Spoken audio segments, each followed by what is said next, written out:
my name is Morgan. And I'm Jordan. And this is Sophie. She's the star of the show.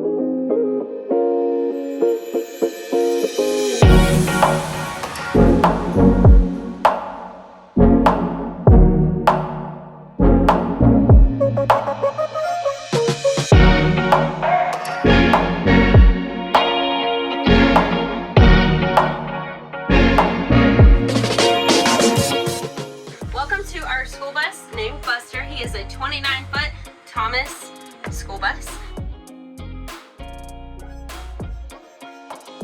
So first up, when you walk in, you'll see we have shoe storage right here by the door. We have a place to wipe our feet on the grass, steps. It's actually turf down there. We have a carbon monoxide detector so that when our heater is running down here, which is run off propane, we do not get carbon monoxide poisoning. We have a junk drawer like every family does that has a lot of things in it that we need. We won't show too much of that. Correct, I'm gonna put that back now. And then we also have an oven, which is pretty much just like a normal oven, also runs off propane.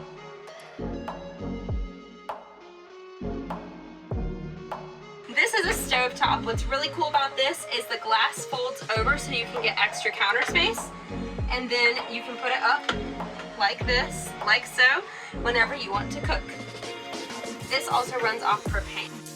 This is a different type of material so that it does not mess up the paint. Like it's over copper. Here, it's copper, so that whenever we cook, it doesn't mess up the cabinet. This right here is a fireball. You'll see that it is really pretty. What's cool about it is it's very aesthetically pleasing, but if there were to be a fire from the propane that's under here, it would immediately explode and expunge the fire, which would be so great if we're not here in the event, but if we are here, it protects us immediately as well. And it prevents our bus from actually exploding. And is one of my favorite safety features of the bus where I feel like I don't have to worry about a fire hazard. Come on down, you'll see that we have some drawers for all of our silverware.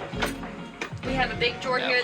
These two down here have to be opened with magnets, but they are pretty good sized storage space. Up here we have storage for all of our candles, our dishes, and things like that. This is my personal area over here where I keep my art supplies, any alcohol that I have, and I keep my makeup up there.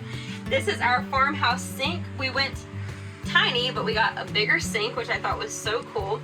This is a really neat setup that they have here, 2 different modes, and we can also give the dog a bath or a baby if we have one in the future, so that's really cool. Down here we have our pull-out trash can, big space saver, so that the trash can doesn't have to be sitting out, which is kind of impossible when you live tiny. And then on this side we have storage with a lot of our cleaning supplies and stuff to wash dishes.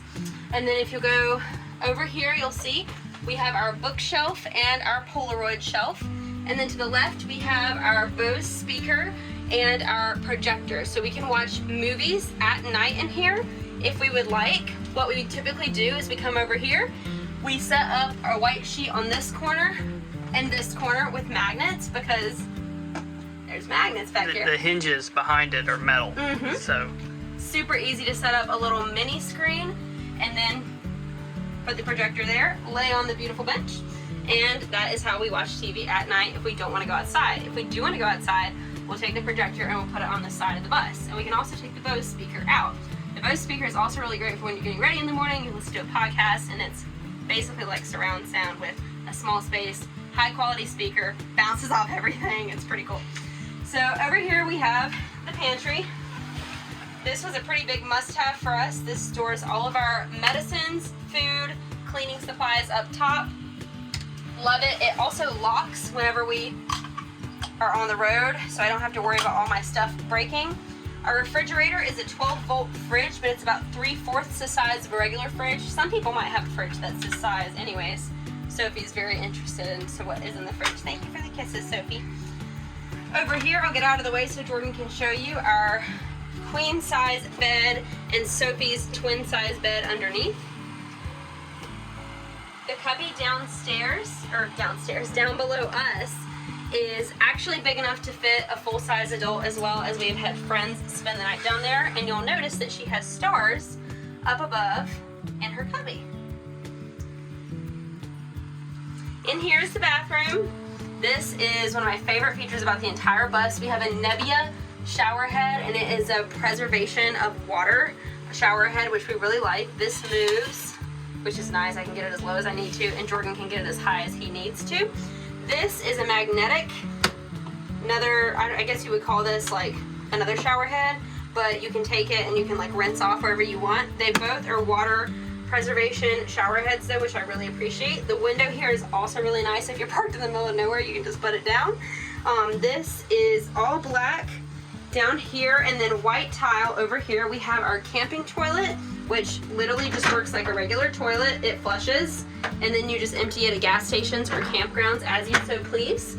We have a trash can over here for obvious reasons, and we keep our cleaning things like our broom and our dustpan back here as well.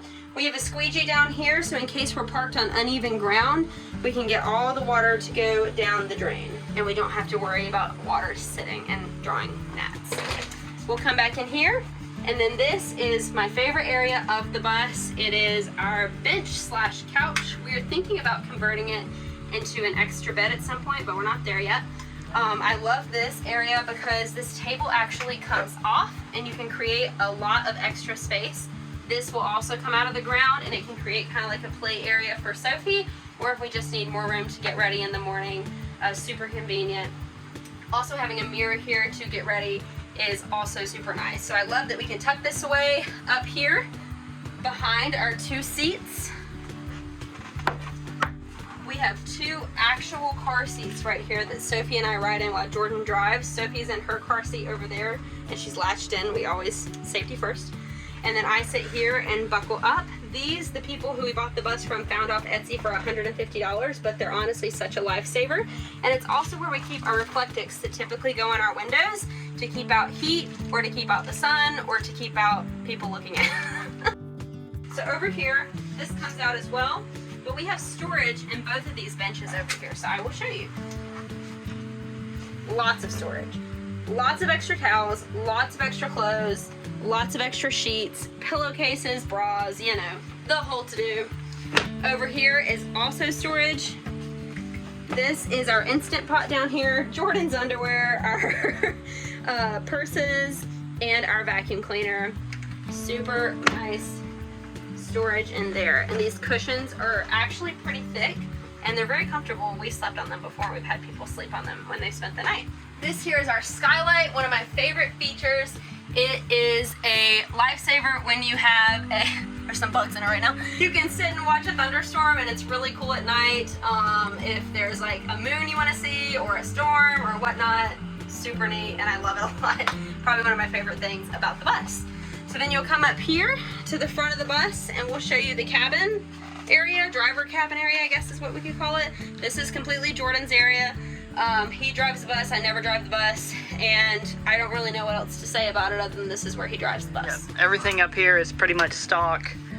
We added this just to add a little flair to the bus. We thought it kind of went with the rest of the aesthetic. But you know, you have your fan when you're driving, yeah, it's pretty much just stock. Most of the stuff here hasn't really been changed or tampered with too much. So up here we have extra storage.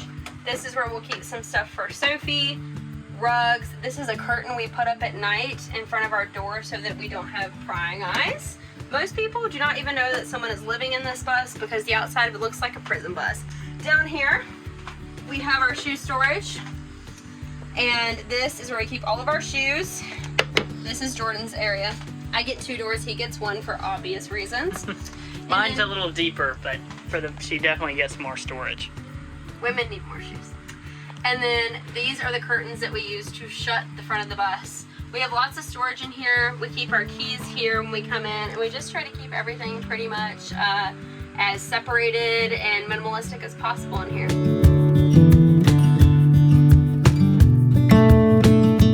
The doors there are operated by compressed air, which is charged up when the bus is running. We currently have the doors disengaged there. That's why it was so easy to open.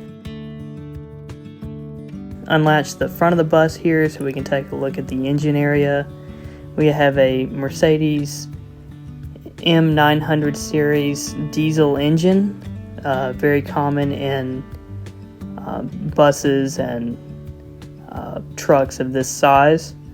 You can see the front tire there. The tires normally run around 105 to 110 psi, which was, when I learned about it, I thought it was interesting how they run at a much higher pressure than like your normal car tire.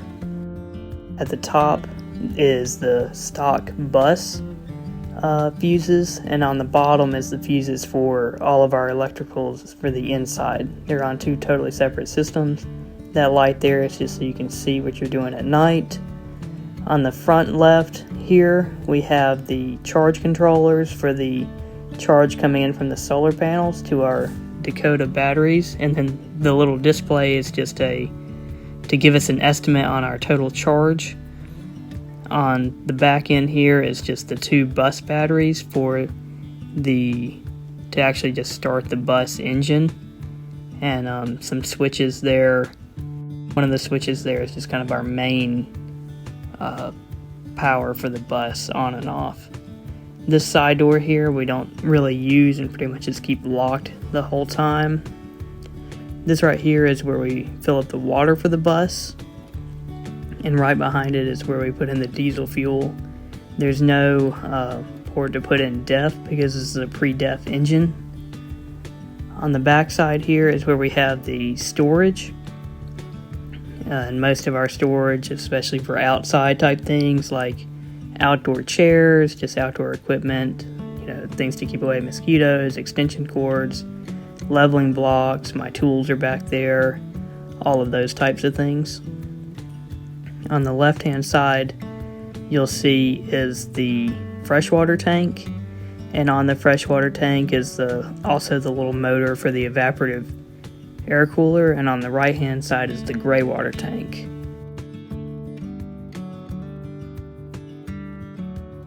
On the back we have a heavy duty trailer hitch as well, and then on the side here you see another light just to be able to see at night. And the side door here, this door is larger because it was originally the handicap door, and because the bus was originally a handicap bus. And this is the door that we open up to just take our laundry out the side, and we just store a few other odds and ends in this area as well. And as we come around to the rest of the bus here, we have a little place this is where you can access the compressed air if you have any air-powered tools. You have the exhaust for the heater of the bus, and just a light there that comes on so you can see at night. And that's pretty much the outside of the bus and all of the associated appliances.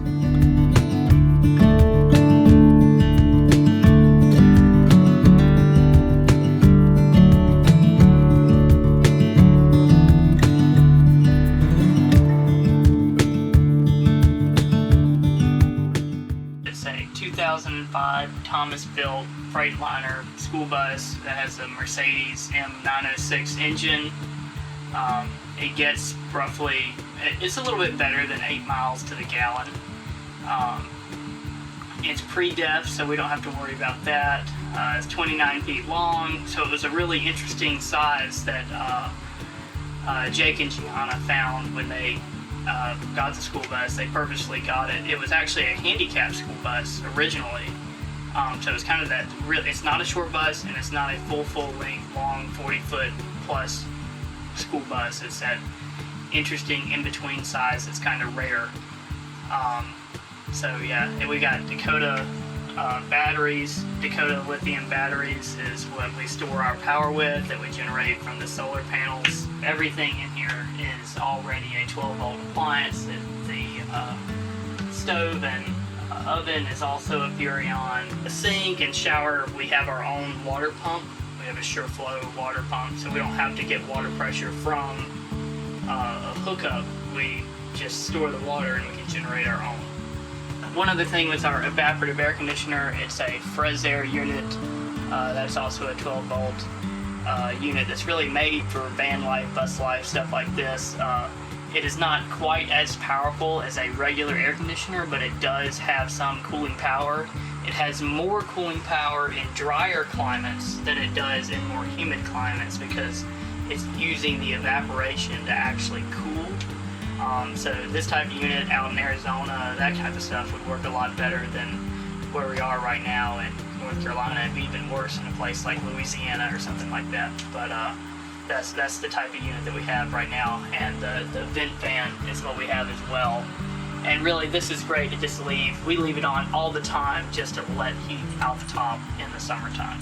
Even if we're not here. Yeah, so even when we're gone, we leave that thing going just to keep it from the greenhouse effect of just holding heat in. And we're thinking about installing a mini split, but we are not sure yet. Yeah, so we're doing research on that, trying to figure out if we need to do any modification to our current batteries, solar panel makeup, that kind of stuff. And hopefully we won't, but even if we do, hopefully it'll be something minor. So that's something we're looking into as well. And over here where the stove is, we also have a heater right underneath it. And that runs off of propane just with the stove. And also behind there, completely hidden, is the water heater, which also runs off propane. So it's all propane right here in this corner. And the water heater is for the sink and the shower, obviously. As far as insurance, we were basically just drawing up more of a custom commercial policy. I had it, the truck right now, the bus is right now is just registered as like a heavy truck, but I guess as far as insurance goes, I sent them back up on basically the appliances that are in it, basically how it looks, that kind of stuff, to show that it's kind of a custom deal. So right now we're actually kind of on a custom commercial type policy with our insurance. It wasn't too hard to get. We're actually changing some stuff with the insurance now, and everybody's always going to have questions about it because it is a unique deal unless you specifically then go get your bus titled as an RV, which ours is not currently. But it's just something that you'll have to talk with your insurance agent. They're able to draw up some custom things and like that as well. So that's just something that you can work through. Sophie is our 9-year-old Maltipom who I got when I was 16 years old. I'm 24, Jordan's 25, and we've been together for 7 years, but we've known each other since we were in 7th grade.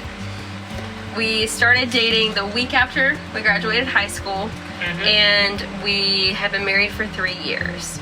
I'm a filmmaker and I freelance, so I work on a show or movie or whatever for X amount of weeks or months, sometimes even days.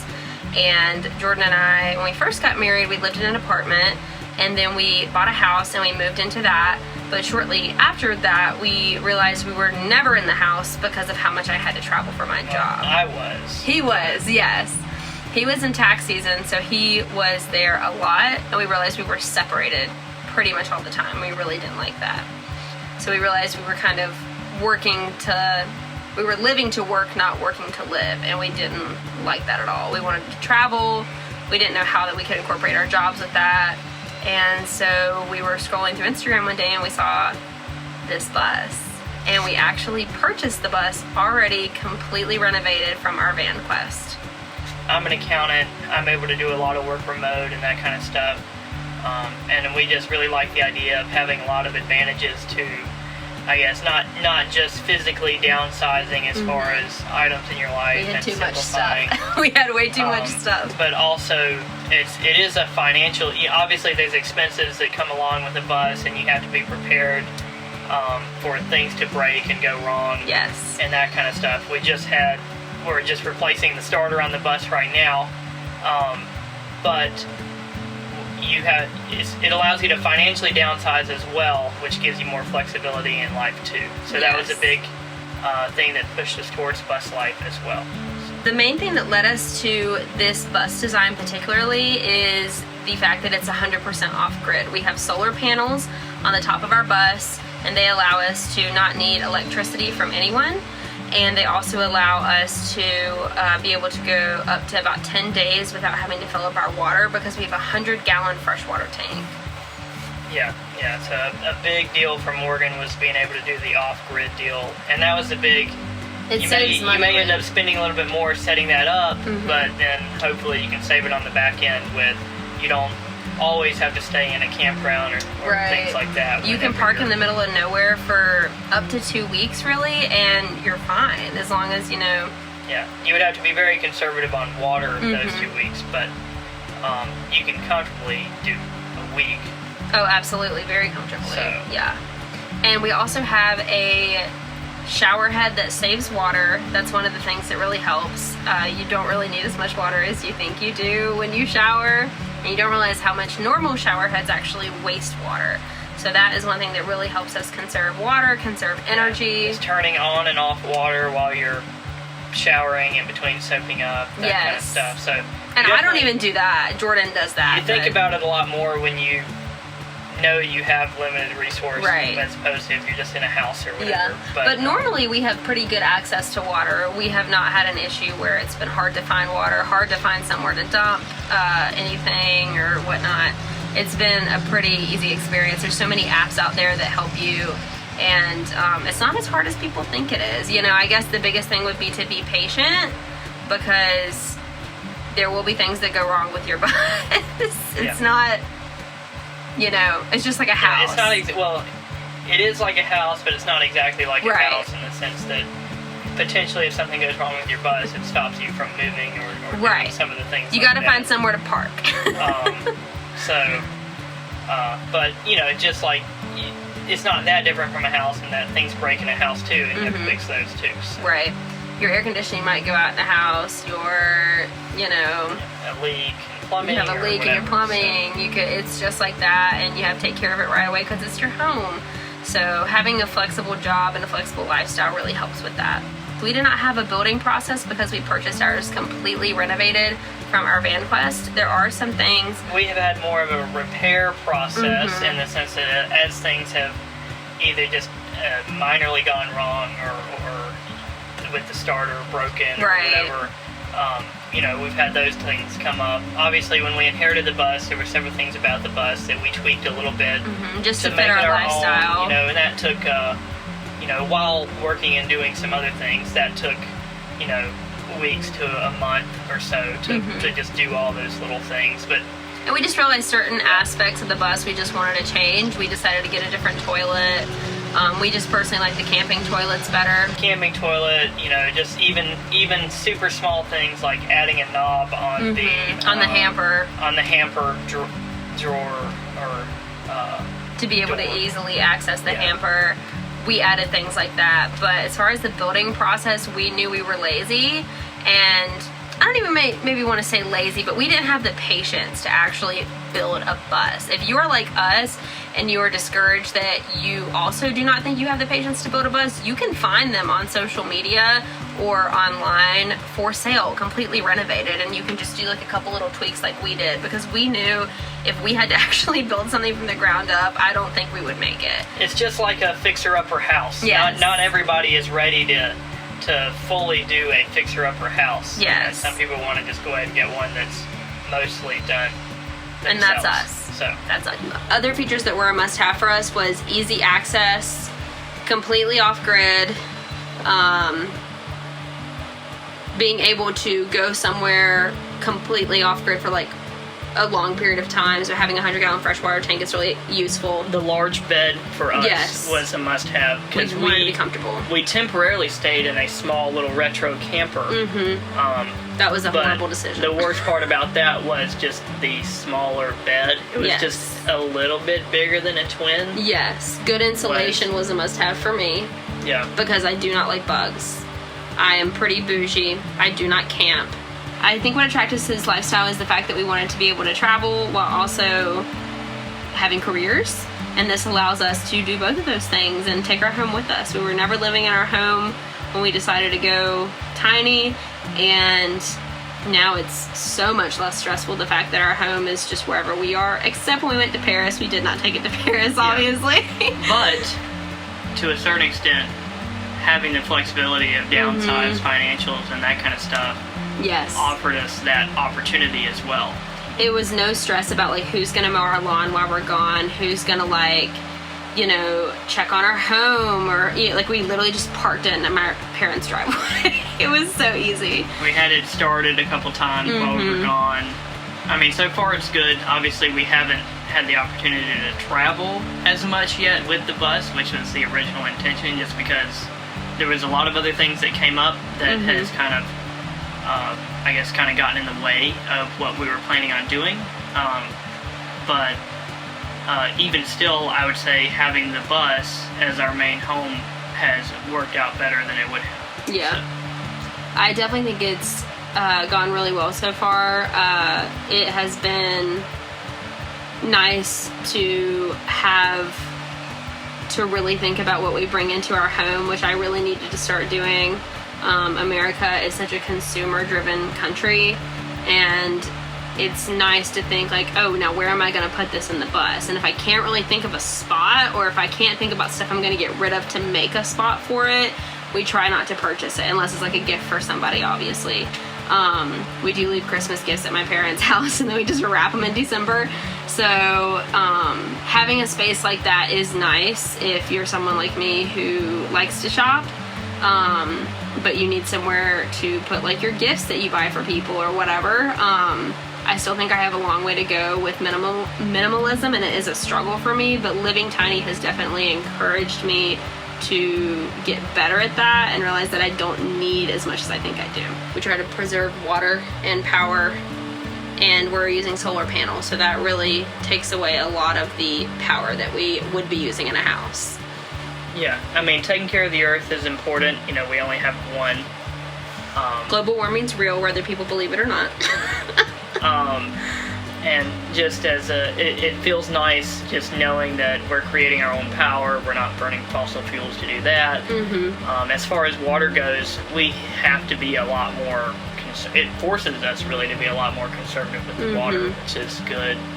Absolutely. And really the main impact of the bus would be if you were extensively traveling in it every single day, which we're not doing right now. We're the kind of people that we typically go someplace and we stay there for at least a week. Yeah. We don't want to be going somewhere new every single day, so we will definitely use a lot less gas than I think a lot of people maybe. And there's nothing wrong with it. I'm sure some of the other Buslife people use a lot more than we probably will. But we typically do not. For one, because we did go tiny because we wanted to save money, and if we traveled every single day, that would not be saving money. I'm sure there will be days that we do that when we're trying to get somewhere that's far away, but as the norm, we typically stay somewhere for weeks, if not months at a time. We'll visit family, we'll go somewhere for my job, go see friends, which that's what we were supposed to be doing right now, but life took a turn. So we're hoping to go up north. We were hoping to go up north as soon as we got back because it's really hot here right now. We were wanting to go up to Michigan. And Maryland. And chase some good weather and that kind of stuff. But, you know, life happens and we'll start traveling again soon. Yep. Any advice for someone who wants to get into bus life? I would definitely just encourage them to do a lot of research. Definitely check out a bunch of different accounts. Definitely follow a bunch of accounts that are doing what they want to do. See how, pray about it.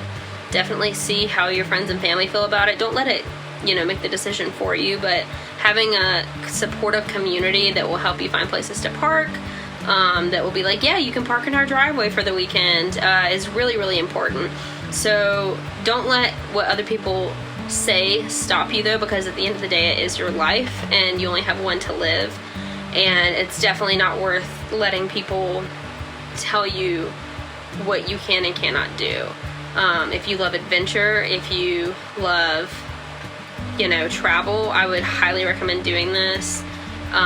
If you're someone who's not flexible and maybe you're very anal about things, maybe this isn't for you. Things will go wrong in a bus, things will break down. Sometimes you have to park or get a hotel in places you had not prepared for. But my main piece of advice would be, if you are going to do this lifestyle, make sure you have at least $5,000 saved up in the bank for when something goes wrong. And that just goes for life in general, but especially if you live in a bus. That is definitely the best advice that I can give regarding that. So I hope you've enjoyed our bus tour, and like and subscribe. Catch us on the road.